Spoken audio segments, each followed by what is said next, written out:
Hey guys, welcome. This is a general reading for the collective of Aries, Sun, Moon, Rising, Venus. This is not a date or time specific reading.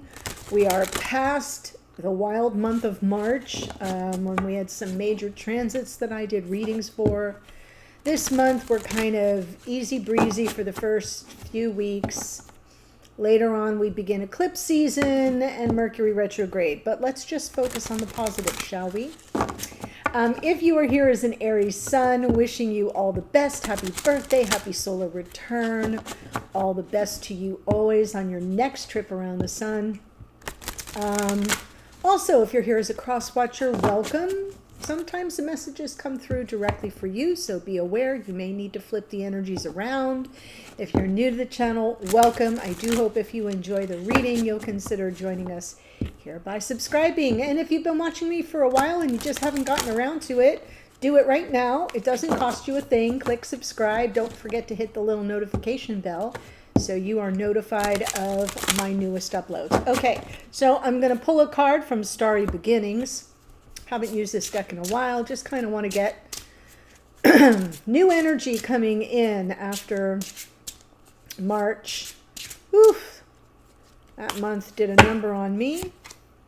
You get card 44. Interesting, because for the morning musing, your oracle was card 33. So those are master numbers, sacred numbers, angel numbers, whatever you want to call them. We don't reduce them. So you got a 33 and a 44. If you're seeing those numbers, it's a sign. Explore, love, create. The only thing that holds you back is you. Oh, I love that for you, Aries. Explore, love, create. The only thing that holds you back is you. And I'm just going to cheat a little and tell you your morning musing message was, for those in the channel membership, success, hope, freedom, healing, and magic are all available to you if you just believe. So that was your number 33 for those in the channel membership. That was for you. I know. Good messages. All right, so let's jump in. Hope y'all survived March without too much hellfire and damnation. Saturn moved into Pisces. He's not comfortable there. Pluto moved into Aquarius. He's going to bounce back and forth for like a year and a half, but I know. Lots of powerful shifts. So let's see what we've got now that things are a little calmer. Now that things are a little calmer. Six of Swords. Moving to calmer waters, Aries. I'll take it. So that's our starting point. And the blocker challenge is there's something here. I know, the Five of Pentacles. This challenge position. The problem that you're experiencing is a feeling of either rejection, abandonment, being treated less than or somehow unworthy of, devalued.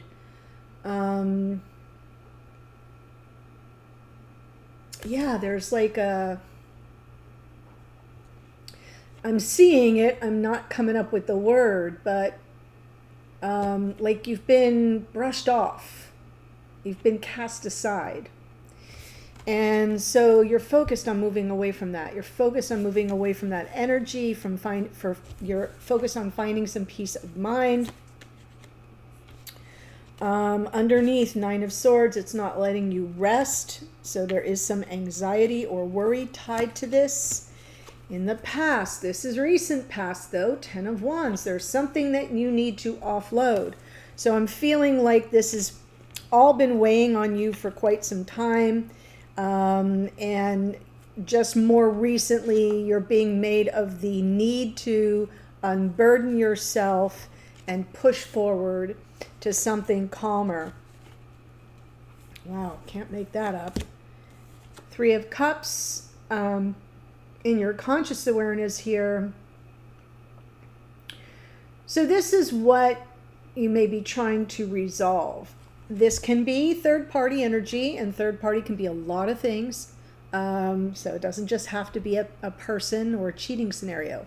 But because I see this Five of Pentacles, I've got thoughts that whatever the third party is, you've been the one cast out. That was the energy I was feeling. You saw my hands, right? So I feel like there's something here you're trying to attempt to resolve. Ace of Wands coming up in the near future. I like that for you.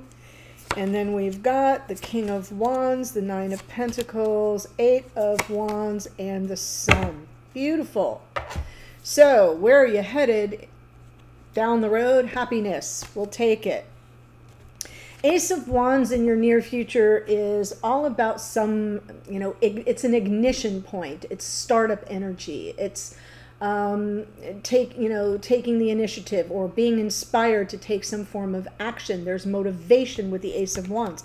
It also came through in your morning musing, and I think I remember saying someone has to make the first move. I'm not sure who it is.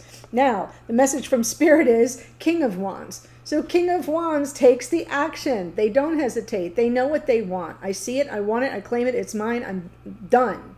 Right? Wrap it up. Put a bow on it. It's a gift. King of Wands feels interesting that the message from Spirit is about the King of Wands. The hidden energies, a Nine of Pentacles. So what that's saying is something playing out behind the scenes that you're unaware of, that may be other factors outside of yourself, outside of your own awareness, that may be influencing the situation. Or could be just what's going on behind the scenes with your person. Nine of Pentacles, everyone pursues her. The problem is she's kind of intimidating. She's just, look at her, just dripping in luxury and beautiful fine silks, and she just kind of carries herself with an air of authority, of independence and autonomy, tied to no one but her own desires. Whatever you want, you're able to manifest it for yourself. Law of attraction, very powerful with the Nine of Pentacles. The problem is people pursue her, but nobody kind of stays. So, yeah. In your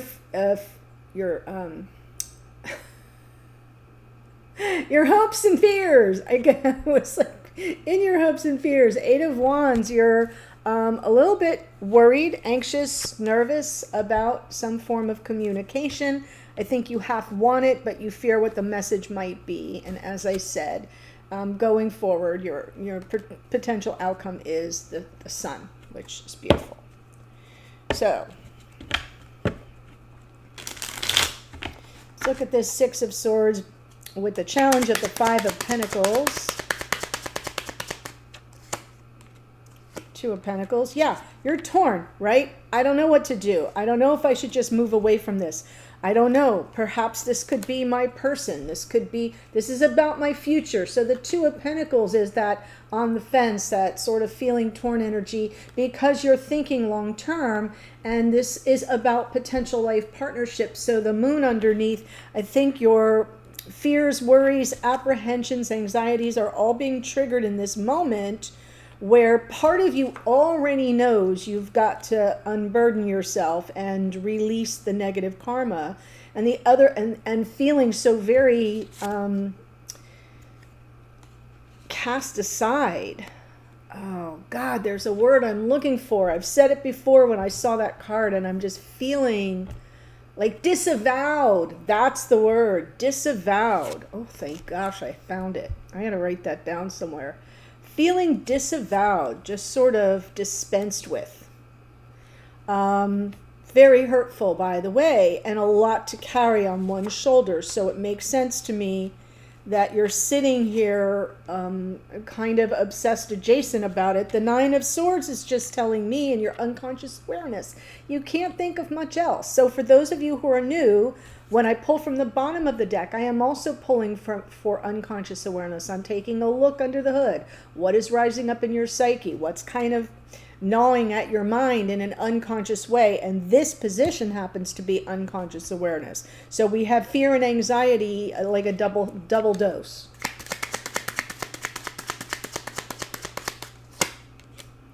Queen of Swords was in the morning musing. Okay, right. There are things you do not have answers to. You still have questions. Queen of Swords, truth seeker, truth teller, seeking truth, possibly wanting to work through it, trying to, when I say work through it, meaning work through this difficult energy. But you need some kind of exchange. That's why the Eight of Wands, right? The Queen of Swords, not in this deck. No, not in this deck. In this deck, she's surrounded by roses. I was going to say thorny roses. But in most decks, she has her hand extended, right? And so she's saying, I come in peace, like let's enter into an honest dialogue. She's kind of dispassionate. She checks all her emotions at the door. She just wants just the facts, ma'am, right? So I'm feeling like there are unanswered questions and you're wanting to know if this is something you can work through with this person. And underneath on some level, there's this question of confidence. I think your confidence has taken a hit. And it doesn't help that you don't have all the information that you need to feel more confident that something could be worked through. So let's look at the the 10 of Wands. Queen of Wands now to the King. Hermit. Hierophant.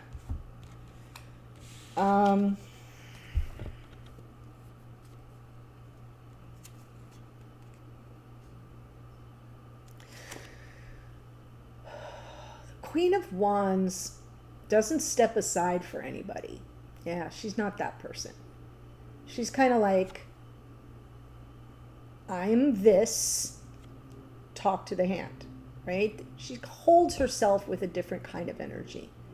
Very powerful and empowered, right? She's no shrinking violet. She takes no prisoners. If you're going to give your attention to someone else on the side, she's going to cut you out and move on her way. She's got a million other people in line.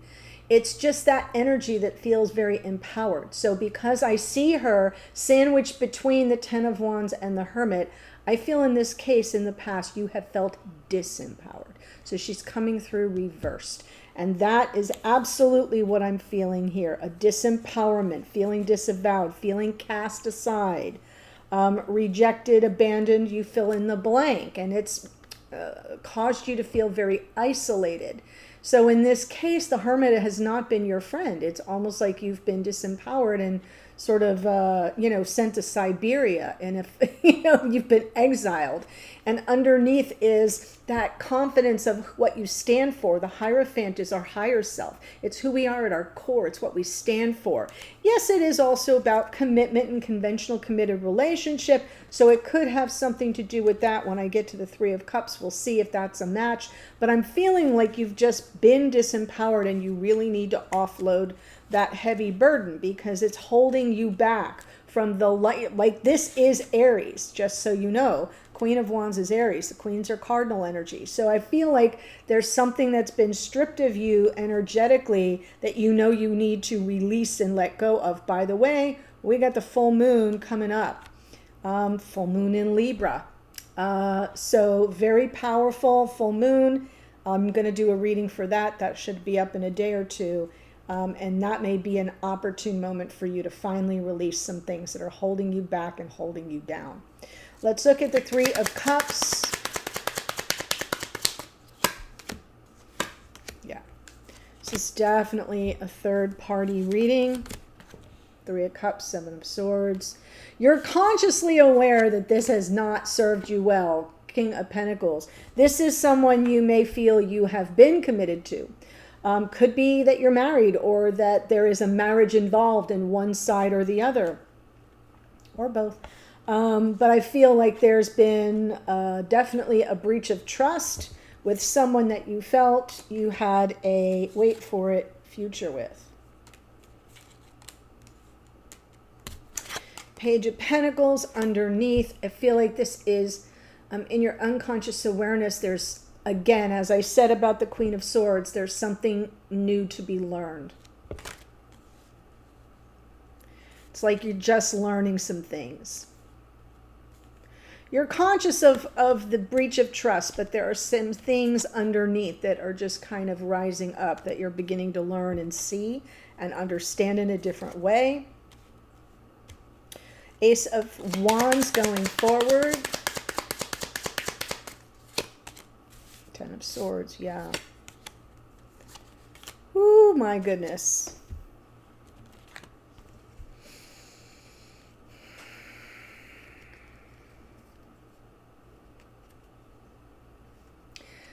And we have the Knight of Cups and the Page of Wands underneath. So I think there's this energy of begin again. We have this painful ending with the Ten of Swords, but it's a completion of a painful cycle. And there may be, we have love and passion here, and the Page of Wands underneath feels like a breath of fresh air. Something new and exciting, maybe even reigniting the torch of passion. This is like the striking of the match, and then it, you know, it just glows brightly, burns brightly. And I almost feel like if this person returned and made an offer from their heart, something that you felt you could trust, you could begin again. I'm not seeing judgment here, so I don't see the energy around forgiveness, but it seems to me like it's playing out right in this part of the reading, that if there's an opportunity to reignite the torch of passion in this connection, there's a path toward that. Let's look at the King of Wands, message from Spirit. Four of Pentacles, Five of Wands, Lovers. So Spirit's telling you you've been dealing with an unavailable lover, right? Who's kind of been stingy here, holding back. And that's what's caused the conflict. But you need to make a choice. The Lover's card underneath can be a card of reunion, but it's coming from under the deck. So in unconscious awareness or playing out behind the scenes, there's a choice to be made. And I think Spirit's trying to tell you it's not your choice. It's this person's choice. Because their shut down energy, their guarded energy, their hesitation. So again, the King of Wands kind of coming in reversed as unavailable, not taking the action that's needed, that's a choice that they have to make. And we have the Nine of Pentacles in the hidden energies.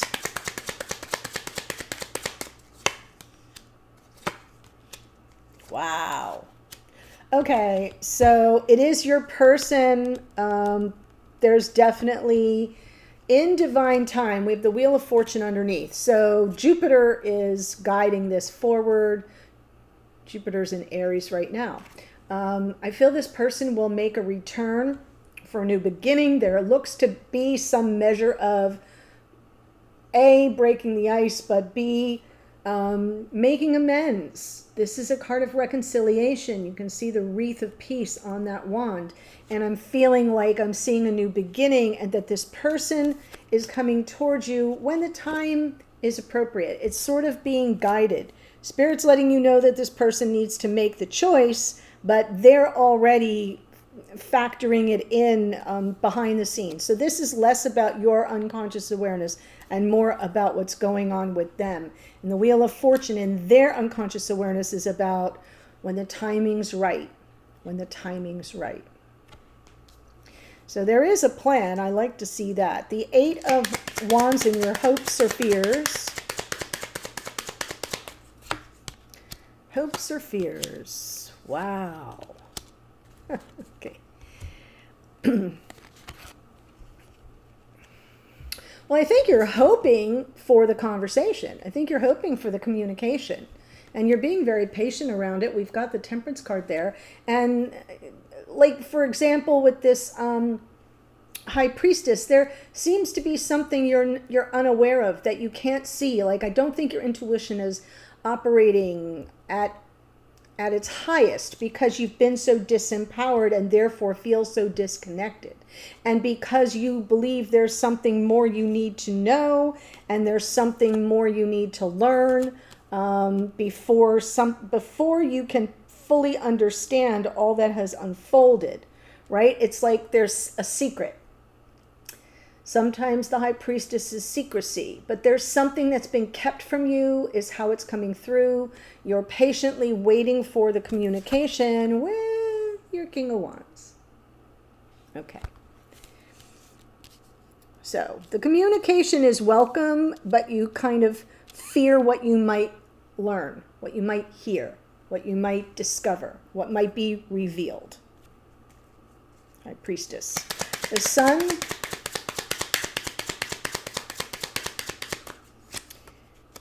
Whew. Jeez. Aries, or whoever you are watching, if you're here as a cross watcher, this whole thing may speak to you very personally. You're gonna offload that heavy burden because here comes the love, the Sun and the love, 8 of Cups, leaving behind what no longer serves and moving forward on your path. So I kind of feel that for some of you, there will be this opportunity for communication once this person makes that decision, makes that choice to choose the connection, to choose working things out. That would be a very positive outcome that allows you to sort of offload the burdens of the past and, kind of leave all the drama in the rearview mirror. For others of you, whatever it is you discover may be the kicker, may be what sets you free and puts you on a path to brand new love. So some of you, the future may be showing you that it's important for you to leave it all behind because your happiness depends on that. And it clears the path for some brand new love. So the Ace of Cups can be new love. I just want to make sure some of you realize that. Okay, so that being said, I'm going to give you the astrology here, but if this has spoken to you, there's a link in the description box below in the very first sentence that will take you to the extended. In the extended, we're looking at your person here, this King of Wands. I'm going to look at how they see this situation, like what's their take on it, what's their perspective. How do they see you, think about you, or feel about you at this moment? And what are their intentions toward you going forward? So that's what we'll cover in the extended along with some oracle. But here's who shows up in this reading. We've got the Moon is Pisces. Queen of Swords is Libra. Strength card is Leo. Queen of Wands is Aries. Hermit is Virgo. Hierophant is Taurus. We've got the King of Pentacles is Taurus. Page of Pentacles, Taurus, Virgo, Capricorn. Knight of Cups is Pisces. Page of Wands is Aries, Leo, Sagittarius. King of Wands is out twice. That's Leo. The Lovers is Gemini. Our Nine of Pentacles here happens to be Virgo energy. Wheel of Fortune is Jupiter, rules Sagittarius. High Priestess is Pisces. Temperance is Sagittarian energy. The Sun is Leo. So a lot of Leo energy present in this reading. If that speaks to you, it's just extra added confirmation. So remember your oracle, the only thing that holds you back is you. Very powerful message. I'll see you for the extended. The link's below. Bye for now.